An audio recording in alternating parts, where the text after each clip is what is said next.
memasuki abad kedua Masehi, daratan Tiongkok kuno menyaksikan kembali sebuah periode perebutan pengaruh dan kekuasaan yang terjadi setelah keruntuhan dinasti Han. Periode yang kerap kali dikenal sebagai periode tiga kerajaan. Periode tiga kerajaan di Tiongkok kuno terjadi sepanjang tahun 220 hingga tahun 280 Masehi dan merupakan salah satu babak paling dramatis dalam sejarah negeri tersebut. Ketika dinasti Han yang agung perlahan runtuh dan meninggalkan kekosongan kekuasaan, maka kekosongan ini pun segera diperebutkan oleh para panglima perang. Dari keruntuhan dinasti Han ini, tiga kekuatan besar bangkit, yaitu Kerajaan Wei dari wilayah utara, Kerajaan Shu dari wilayah barat daya, dan Kerajaan Wu dari wilayah selatan. Masing-masing dari kerajaan ini sendiri dipimpin oleh tokoh-tokoh yang memiliki kekuatan, ambisi, serta karisma dalam mendirikan masing-masing wilayah kerajaannya. Para pemimpin tersebut adalah Xiao Xiao dan penerusnya yang mendirikan kerajaan Wei, Liu Bei yang menasbihkan dirinya sebagai penerus dinasti Han, serta Sun Huan yang menguasai wilayah Hu dengan kekuatan maritimnya. Jalannya periode ini pun seringkali dipenuhi oleh beragam intrik politik, peperangan besar, dan aliansi yang silih berganti, dan lantas menjadikan periode ini sebagai sebuah periode yang begitu kompleks.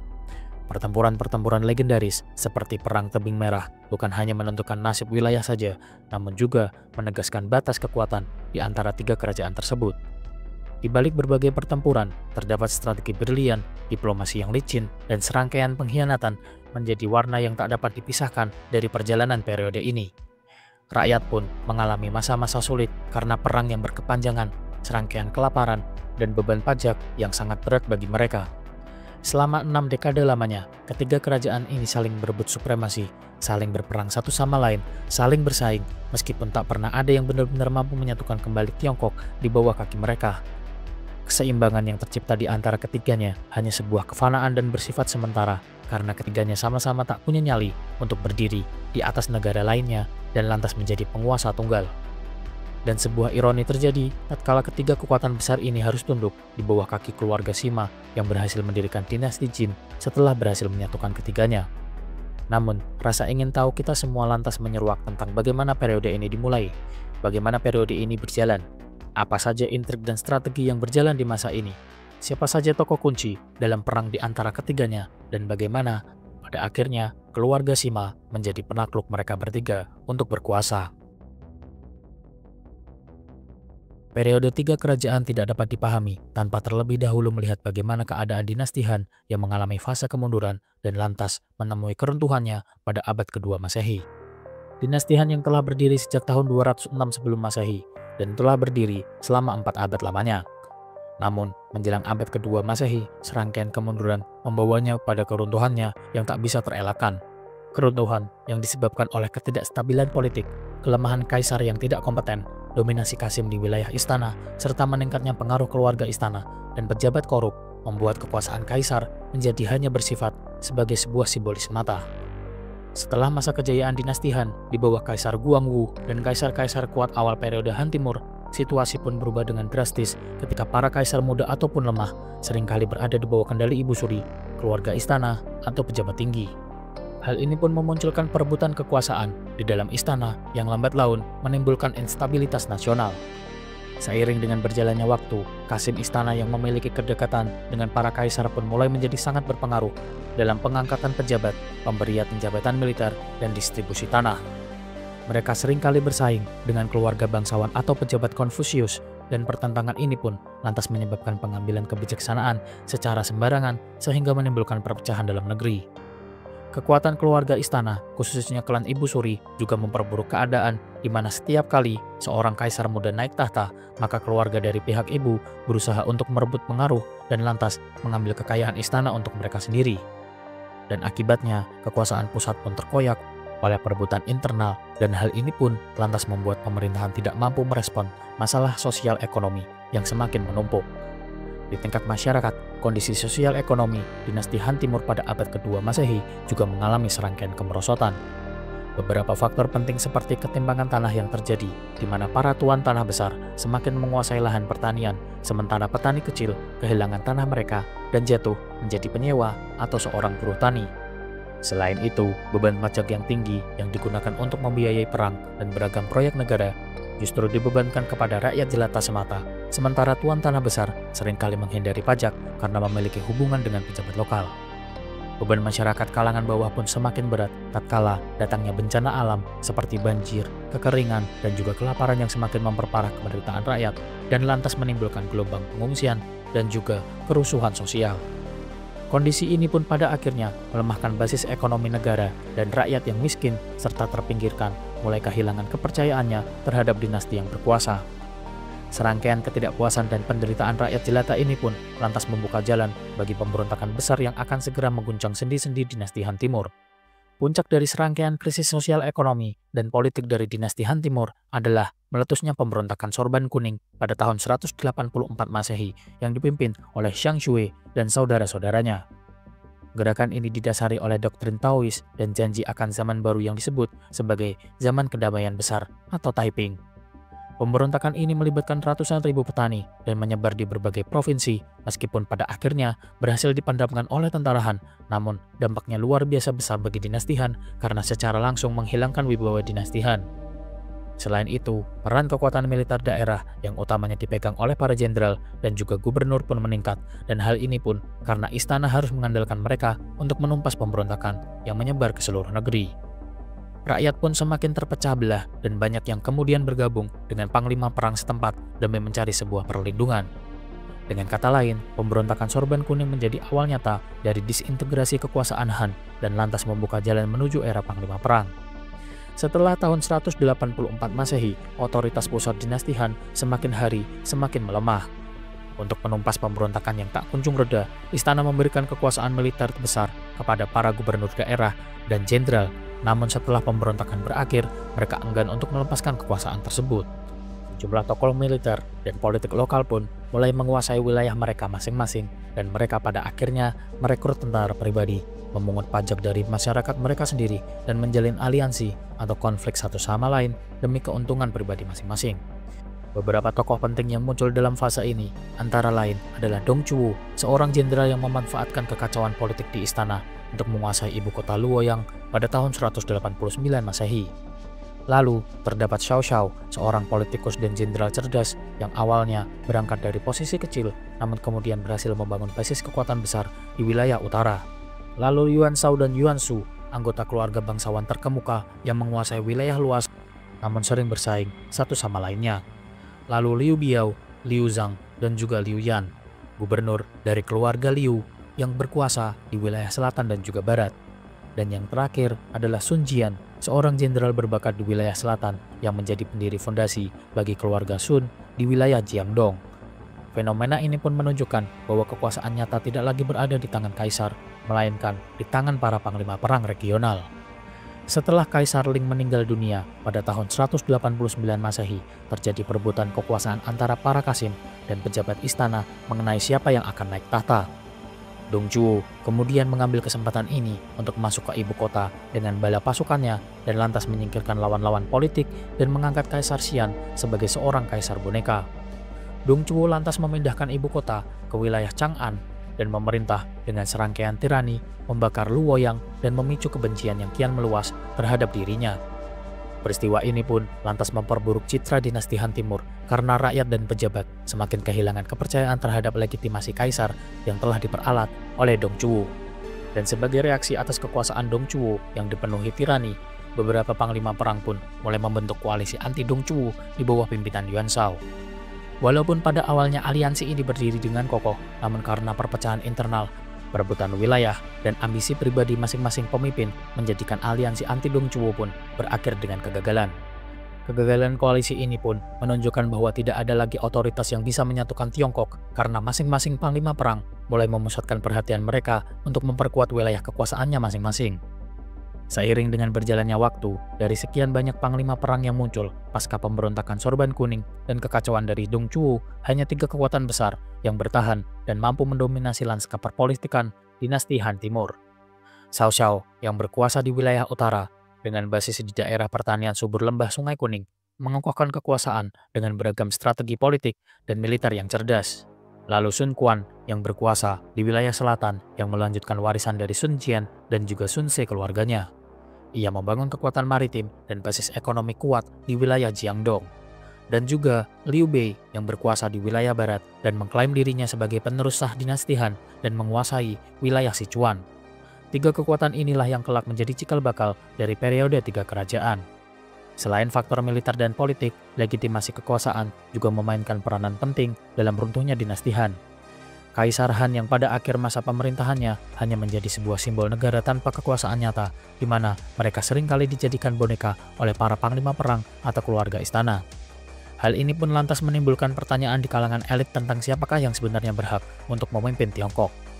Ketika kaisar kehilangan wibawanya, panglima perang mencari legitimasi lain, baik melalui garis keturunan, kekuatan militer, maupun ideologi politik.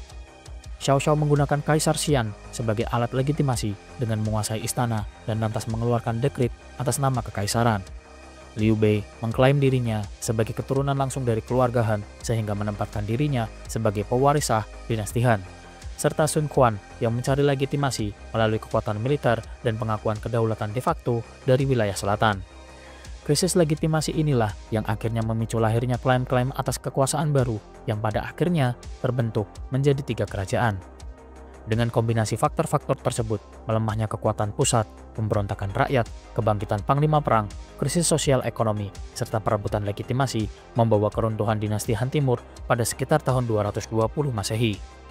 Sebelum resmi dimulai, periode tiga kerajaan dibuka dengan serangkaian perang di antara ketiganya. Seperti Perang Guandu dan lantas Perang Tebing Merah yang menentukan nasib ketiga kerajaan ini. Meskipun dikenal sebagai jenderal yang superior, Xiao Xiao harus menerima kekalahan menyakitkan pada Perang Tebing Merah dan lantas memaksanya untuk segera mendeklarasikan berdirinya kerajaan Wei di wilayah utara. Ambisi tersebut diteruskan oleh Xiao Pi, putra dari Xiao Xiao yang secara resmi memaksa Kaisar Xian untuk turun tahta dan lantas mendirikan negara Wei. Tak lama berselang, Liu Bei mendirikan negara Shuhan, sementara Sun Quan mendeklarasikan berdirinya negara Wu. Dan dari titik inilah menjadi titik awal periode tiga kerajaan, sebuah zaman di mana Tiongkok terpecah menjadi tiga entitas besar yang saling bersaing, memperebutkan hegemoni masing-masing. Tengah riuhnya zaman penuh intrik, tiga kerajaan besar berdiri berhadap-hadapan dan masing-masing dari mereka berdiri dengan ambisi untuk menundukkan daratan dan menguasai segala kekuatan yang tersisa setelah runtuhnya dinasti Han. Kerajaan Wei dari wilayah utara dengan kekuatan militernya yang masif dan strategi politik yang dingin menantap penuh keyakinan untuk menyatukan negeri di bawah panji-panji mereka. Kerajaan Shu dari wilayah barat lahir dari semangat kebajikan dan cita-cita besar untuk memulihkan tatanan yang adil dan bersiap melawan dominasi dengan keberanian para panglima setianya. Sementara itu, kerajaan Wu dari wilayah selatan yang dikelilingi oleh aliran sungai dan juga lautan menjadikan benteng alami bagi kerajaan ini yang lebih mengandalkan armada laut dan taktik licik demi mempertahankan wilayahnya dari cengkraman kekuatan lain. Pertarungan di antara ketiganya pun bukan sekedar soal pedang ataupun tombak, melainkan permainan pikiran, tipu muslihat, serta kesetiaan yang diuji berkali-kali. Persekutuan lahir sementara dan kemudian hancur sia-sia. Janji setia seringkali terikat pada kepentingan sesaat, dan kemenangan di satu medan peperangan kerap berarti munculnya ancaman baru di medan peperangan lainnya. Setiap langkah yang diambil oleh para pemimpin mereka bergema luas dan lantas menentukan nasib ribuan jiwa yang berada di bawah panji-panji masing-masing kerajaan. Dalam pusaran persaingan yang tiada henti, darah dan air mata menjadi harga yang harus dibayar oleh banyak orang. Serangkaian konflik di antara ketiganya kerap terjadi, seperti konflik yang terjadi antara kerajaan Shu melawan kerajaan Wei melawan kerajaan Wu, dan lantas kerajaan Wu melawan kerajaan Shu. Konflik antara kerajaan Shu melawan kerajaan Wei menjadi konflik pertama yang akan kita bahas. Pertemuan pertama yang benar-benar menandai rivalitas terbuka antara kerajaan Shu dan kerajaan Wei terjadi dalam perebutan wilayah bernama Hanzhong, sebuah daerah strategis yang menjadi gerbang menuju Tiongkok bagian tengah. Kerajaan Shu di bawah kepemimpinan Liu Bei menganggap penguasaan Hanzhong sebagai sebuah langkah vital untuk memperkuat kedudukan dan lantas mempersempit ruang gerak militer kerajaan Wei. Kerajaan Wei sendiri menyadari arti penting dari penguasaan kawasan ini sebab Hanzhong dapat dijadikan sebagai benteng pertahanan sekaligus pintu serangan menuju Sichuan. Pertempuran pun pada akhirnya berlangsung dengan intensitas penuh. Pasukan Shu sendiri dipimpin oleh para jenderal berpengalaman seperti Huang Xiong, Xiang Fei, Fa Sheng, Xiao Yun, dan Wei Yan. Sementara Wei mengendalikan barisan panglima tangguh yang setia kepada Xiao Xiao seperti Xiao Huiyue, Xiang He, Wu Huai, Xiao Hong, dan Xiao Zhen. Setelah melalui rangkaian pertempuran sengit, pasukan Shu pun berhasil merebut Hanzhong. Keberhasilan ini pun lantas mengangkat moral rakyat kerajaan Shu sekaligus memberi mereka posisi Hanzhong yang sangat strategis.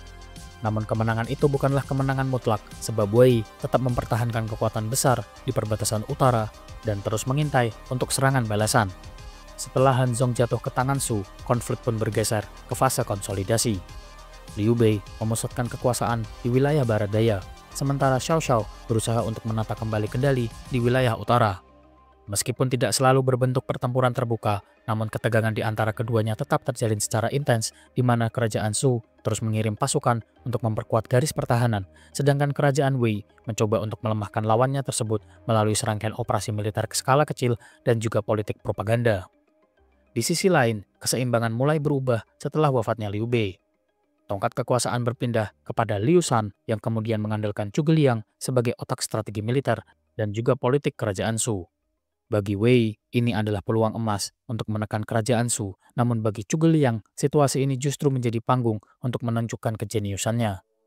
Dengan keyakinan bahwa negara Shu tidak akan mampu bertahan hanya dengan bertahan di barat, Zhuge Liang pun pada akhirnya merancang kampanye militer ke wilayah utara untuk menentang kerajaan Wei secara langsung.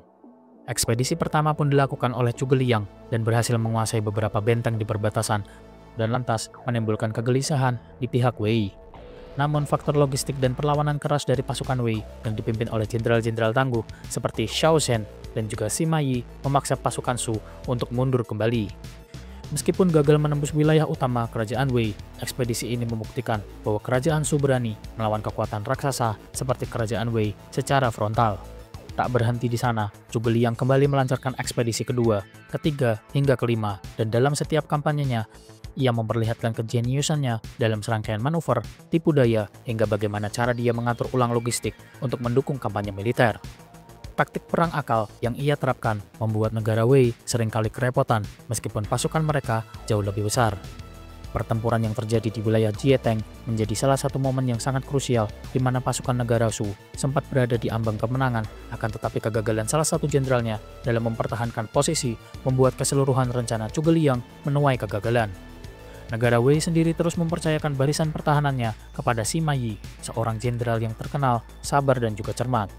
Alih-alih selalu menanggapi serangan dengan konfrontasi secara langsung, Sima Yi memilih strategi bertahan untuk melelahkan pasukan Zhuge Liang. Ia tahu bahwa negara Shu tidak memiliki sumber daya sebesar negara Wei, sehingga dengan memperpanjang konflik, kekuatan negara Shu akan terkikis dengan sendirinya.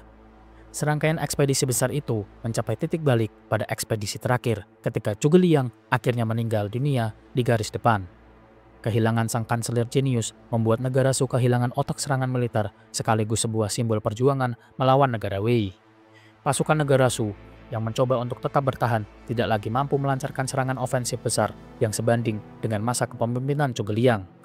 Di lain sisi, negara Wei dengan kekuatan yang lebih stabil perlahan menguatkan posisi di wilayah utara dan lantas memperluas tekanannya ke arah negara Shu. Meskipun tidak langsung menaklukkan negara Shu, keunggulan militer dan sumber daya negara Wei membuat keseimbangan konflik semakin berat sebelah. Setelah Zhuge Liang, beberapa tokoh militer negara Shu masih berusaha untuk mempertahankan tradisi perlawanan. Seorang bernama Jiang Wei, murid sekaligus penerus strategi Zhuge Liang, melanjutkan ekspedisi pasukan negara Shu ke wilayah utara. Ia lantas melancarkan serangan ke wilayah negara Wei dengan semangat yang sama, meskipun hasilnya seringkali kurang maksimal. Jiang Wei bahkan menghabiskan sebagian besar hidupnya dalam usaha untuk melanjutkan ambisi gurunya tersebut. Namun kendala yang dihadapi oleh Jiang Wei lebih berat, yakni kondisi internal negara Shu yang semakin memburuk, logistik yang semakin terbatas, dan kepemimpinan politik di istana yang tidak sekuat era-era sebelumnya. Kondisi sebaliknya terjadi di negara Wei, di mana kerajaan Wei semakin stabil di bawah pengaruh keluarga Sima yang mulai mengendalikan kekuasaan. Serangan-serangan Jiang Wei kerap kali berujung pada kelelahan pasukan Shu sendiri, sementara negara Wei mampu mempertahankan posisi dengan relatif yang lebih stabil. Konflik panjang antara negara Shu dan negara Wei pada akhirnya mencapai akhir yang tak terelakkan. Meskipun sempat bertahan puluhan tahun lamanya, negara Shu tidak mampu lagi menandingi kekuasaan negara Wei yang terus berkembang. Ketika negara Wei melancarkan serangan besar ke wilayah negara Shu, pasukan yang tersisa pun tidak mampu memberikan perlawanan sekuat masa lalu. Dan puncaknya terjadi ketika Panglima negara Wei bernama Deng Ai melakukan manuver berani dengan menembus jalur pegunungan untuk langsung menyerang pusat wilayah negara Shu. Jalur itu sendiri kerap kali dianggap mustahil untuk dilewati, akan tetapi kecerdikan strategi ini membuat kelengahan di tubuh kerajaan negara Shu. Ibu kota Chengdu akhirnya jatuh dengan serangan mendadak dari Jenderal Deng Ai, dan Raja Liu Shan pun pada akhirnya menyerah tanpa perlawanan berarti. Dengan ini, negara Shu pun resmi runtuh dan konflik panjang antara Wei pun berakhir setelahnya. Konflik kedua yang terjadi pada masa tiga kerajaan Tiongkok adalah konflik antara kerajaan Wei dengan kerajaan Wu. Ketegangan di antara kerajaan Wei dan kerajaan Wu merupakan salah satu poros utama dalam dinamika politik dan militer periode tiga kerajaan. Keduanya saling berhadapan bukan hanya karena perebutan wilayah di sepanjang lembah Sungai Yangtze dan pesisir timur, melainkan juga karena perbedaan strategi dalam mempertahankan eksistensi mereka. Negara Wei yang terletak di utara dengan basis kekuatan darat yang masif berupaya untuk menundukkan negara Wu sebagai jalan untuk menguasai jalur air dan perdagangan penting. Dan sebaliknya, negara Wu yang berakar pada kekuatan maritim dan pertahanan geografisnya berusaha untuk mempertahankan kemandirian dari ancaman ekspansi negara Wei. Permusuhan terbuka di antara keduanya bermula ketika negara Wu membentuk aliansi dengan negara Shu untuk melawan negara Wei dalam pertempuran Tebing Merah. Walaupun dalam situasi tertentu, negara Wu dan negara Wei dapat menjalin kerjasama taktis, secara fundamental, keduanya memandang satu sama lain sebagai penghalang utama bagi ambisi mereka. Negara Wu melihat ancaman langsung dari ekspansi militer negara Wei ke wilayah selatan, sementara negara Wei menilai negara Wu sebagai batu sandungan yang harus disingkirkan demi menguasai seluruh daratan Tiongkok. Konflik pun terfokus di wilayah perbatasan sepanjang Sungai Huai dan daerah pesisir. Negara Wei dengan pasukan daratnya yang besar berulang kali untuk mencoba melancarkan invasi melalui jalur daratan dan memanfaatkan kekuatan logistiknya yang sangat stabil. Namun negara Wu memiliki keuntungan dalam medan air, di mana armada laut mereka yang tangguh dan keahlian dalam pertempuran sungai membuat negara Wei kesulitan dalam mengamankan jalur suplai ketika memasuki wilayah selatan. Banyak bentrokan terjadi di daerah Hefei, salah satu benteng kunci yang menghubungkan wilayah utara dan juga wilayah selatan. Hefei menjadi titik strategis yang terus diperebutkan karena siapapun yang berhasil menguasainya dapat membuka jalan bagi invasi lebih jauh ke jantung wilayah lawannya. Negara Wei berulang kali mencoba untuk mempertahankan Hefei dari serangan negara Wu, dan dalam banyak kesempatan mereka berhasil menangkis serangan besar negara Wu meskipun dalam posisi yang terdesak. Pertempuran di wilayah Hefei berulang kali menjadi bukti keuletan pertahanan negara Wei. Pasukan negara Wu sendiri di bawah komando jenderal-jenderal handal seperti Lu Xun dan juga Sun Huan berusaha untuk merebut kota tersebut, namun pertahanan negara Wei yang dikendalikan oleh Jenderal Zhang Liao menunjukkan efektivitas strategi militer utara. Dalam salah satu pertempuran besar, Zhang Liao dengan pasukan yang jauh lebih kecil mampu bertahan dari pengepungan negara Wu dan bahkan melancarkan serangan balasan mendadak yang berhasil mengguncang moral lawan. Keberhasilan dalam mempertahankan Hefei menjadikan negara Wei tetap dapat menjaga dominasi mereka di wilayah perbatasan utara selatan, sekaligus mencegah negara Wu untuk memperluas pengaruhnya ke wilayah daratan yang lebih luas. Pertempuran ini juga memperlihatkan bahwa meskipun negara Wu unggul dalam kekuatan angkatan laut, mereka kesulitan untuk menembus sistem pertahanan darat negara Wei yang sangat kokoh. Konflik antara Wei dan Wu tidak selalu berupa peperangan secara langsung. Pada beberapa titik, keduanya menjalin hubungan diplomatik untuk menghadapi ancaman bersama, terutama ketika negara Shu dianggap lebih berbahaya. Akan tetapi, aliansi tersebut sering pasang surut dan cepat berakhir begitu salah satu pihak merasa memiliki keuntungan strategis yang lebih baik. Negara Wu di bawah kepemimpinan Sun Quan terkadang menggunakan politik dua wajah untuk menjaga keseimbangan di antara ketiganya. Mereka bisa saja bersekutu dengan negara Wei dalam jangka pendek untuk melemahkan negara Shu, akan tetapi di sisi lain tetap menyiapkan pertahanan terhadap kemungkinan serangan dari negara Wei. Negara Wei yang dipimpin oleh Xiaopi dan penerusnya melihat negara Wu sebagai kerajaan yang keras kepala, sulit untuk ditaklukkan secara langsung, namun tidak dapat dibiarkan untuk berkembang lebih jauh. Salah satu babak paling menegangkan dalam konflik ini adalah ketika negara Wei melancarkan invasi besar ke wilayah negara Wu. Serangan itu dilakukan dengan memanfaatkan armada besar dan pasukan darat yang mencoba untuk menyeberangi Sungai Yangtze. Namun beragam strategi ini menghadapi kesulitan besar.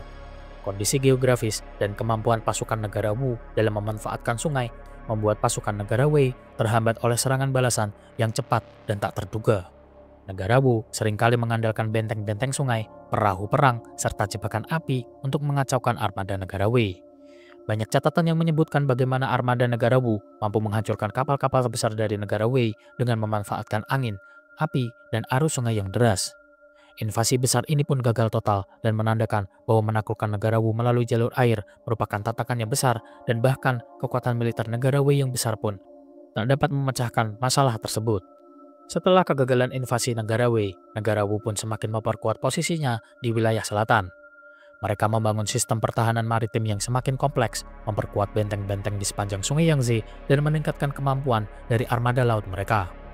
Negara Wei di lain sisi tetap mencoba untuk mencari celah untuk menundukkan negara Wu, akan tetapi keberhasilan negara Wu dalam mempertahankan wilayahnya membuat pertempuran berlarut-larut tanpa hasil yang menentukan.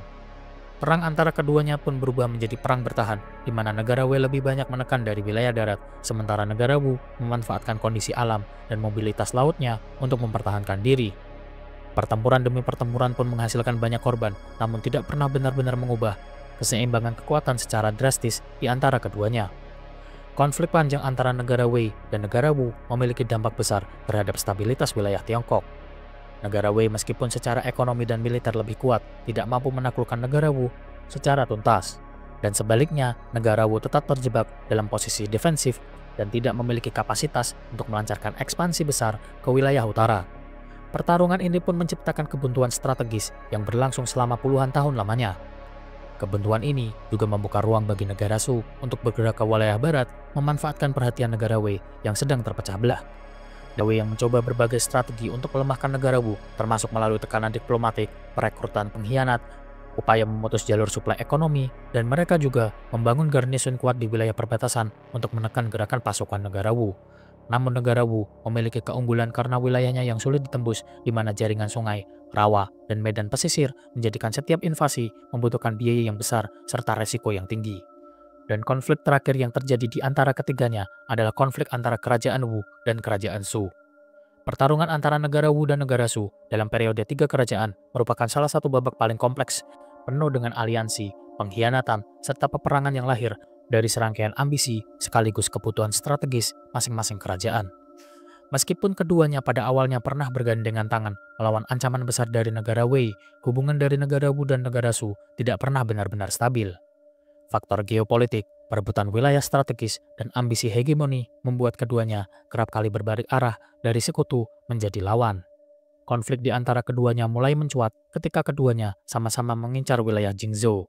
Bagi negara Shu, wilayah Jingzhou merupakan pintu keluar menuju dataran tengah, sebuah wilayah vital yang dapat membuka jalan bagi misi besar Liu Bei dan para pengikutnya untuk merebut kembali kejayaan kekaisaran. Sementara bagi negara Wu, wilayah itu tak kalah penting karena merupakan benteng alami di sepanjang sungai Yangtze yang melindungi jantung wilayah mereka.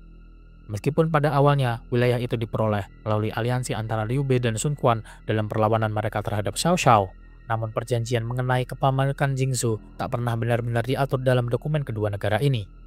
Perselisihan mengenai siapa yang berhak menguasai kawasan ini menjadi sumber api yang membakar hubungan kedua kerajaan tersebut dan lantas menjelma menjadi permusuhan terbuka. Konflik besar antara negara Wu dan negara Shu benar-benar meledak setelah Liu Bei menuntut pengembalian Jingzhou.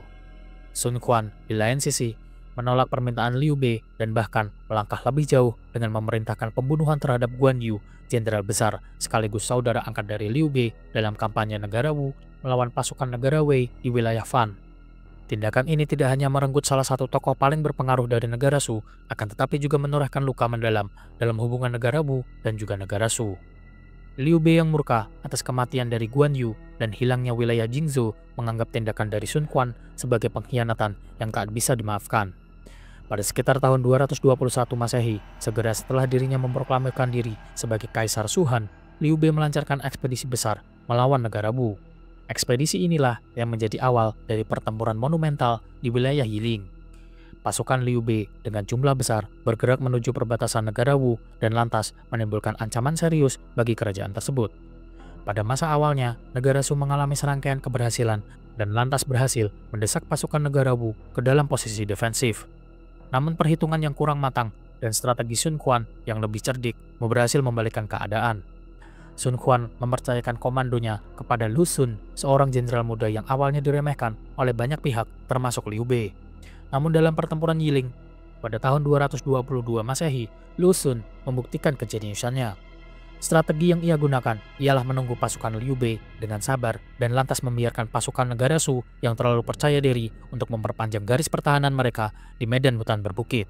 Ketika musim panas tiba, Lu Xun pun melancarkan serangan balik dengan memanfaatkan api untuk membakar perkemahan pasukan negara Shu. Kebakaran besar pun menghancurkan barisan perkemahan pasukan negara Shu dan lantas menimbulkan kepanikan dan memaksa Liu Bei untuk mundur dengan kerugian yang sangat besar.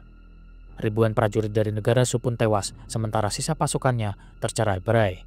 Kekalahan ini pun menjadikan pukulan telak bagi negara Shu, baik secara militer maupun moral, dan tak lama kemudian, Liu Bei jatuh sakit dalam perjalanan pulang ke wilayah Chengdu dan wafat pada tahun 223 Masehi.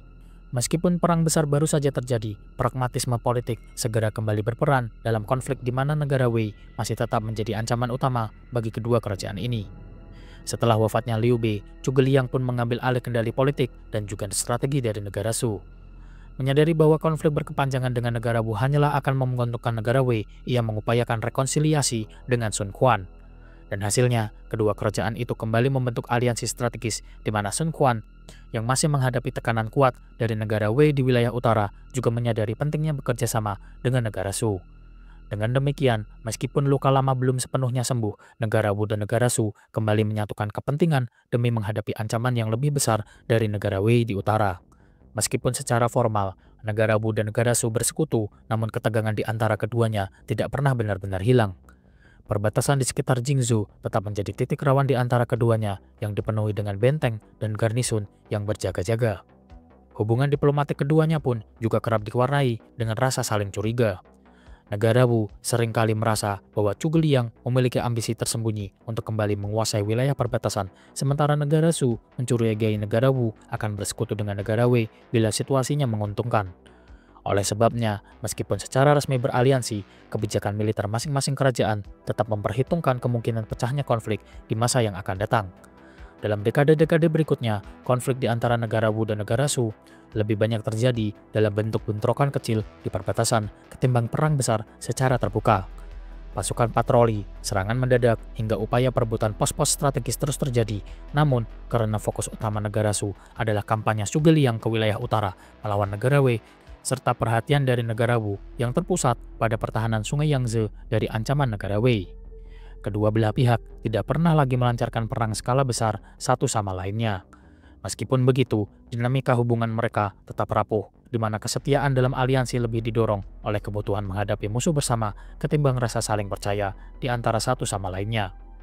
Konflik antara negara Wu dan negara Shu membawa konsekuensi besar bagi kedua belah pihak. Negara Shu kehilangan salah satu wilayah vitalnya, yakni Jingzhou yang sangat dibutuhkan untuk ekspansinya ke wilayah utara.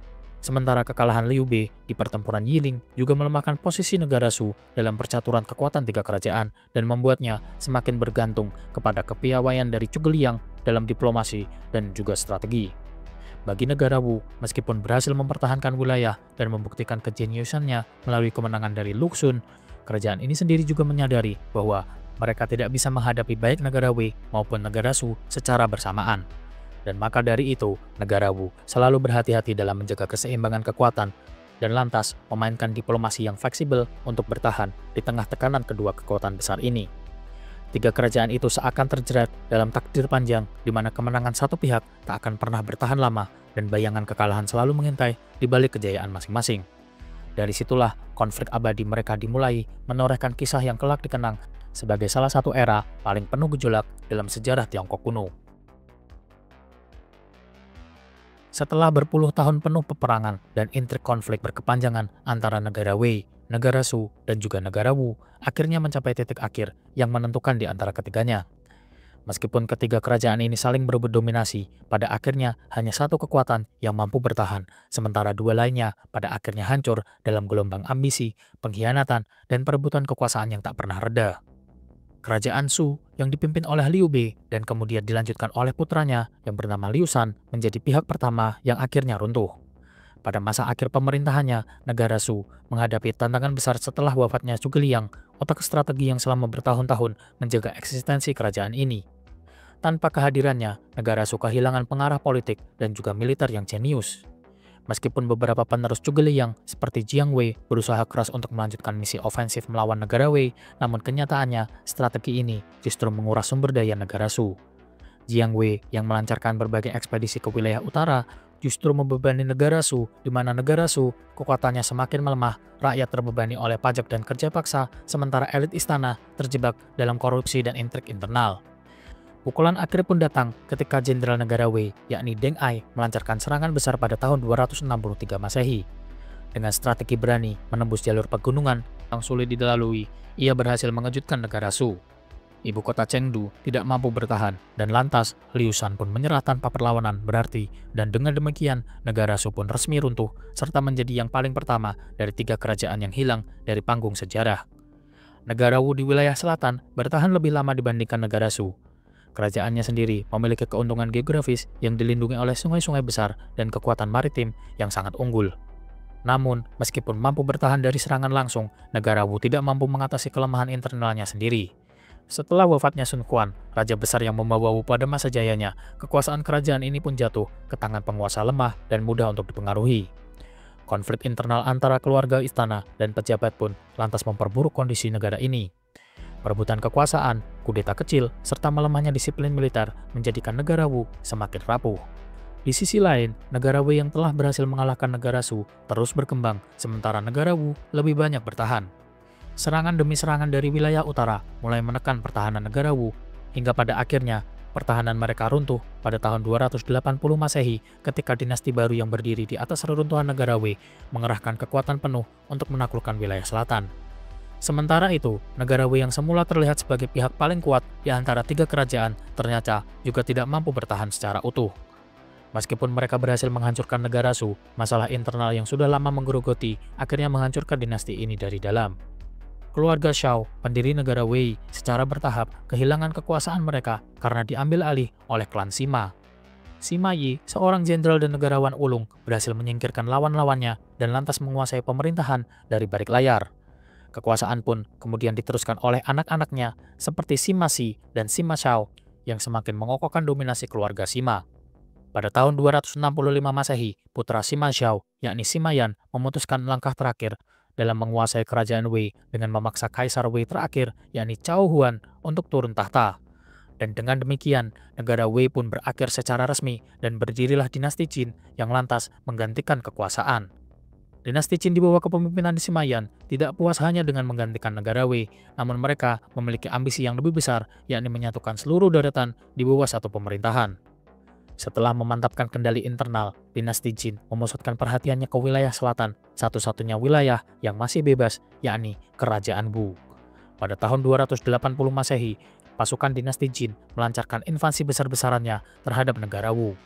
Dan pada akhirnya, ibu kota Jianye akhirnya jatuh dan Raja Negara Wu menyerahkan diri ke dinasti Qin, dan dengan penaklukan ini, negara Wu secara resmi dihapus dari peta politik sekaligus mengakhiri periode 3 kerajaan secara keseluruhan. Dengan runtuhnya negara Shu dan juga negara Wu, serta dihapuskannya negara Wei oleh keluarga Sima, maka berakhir sudah era 3 kerajaan yang dipenuhi beragam gejolak.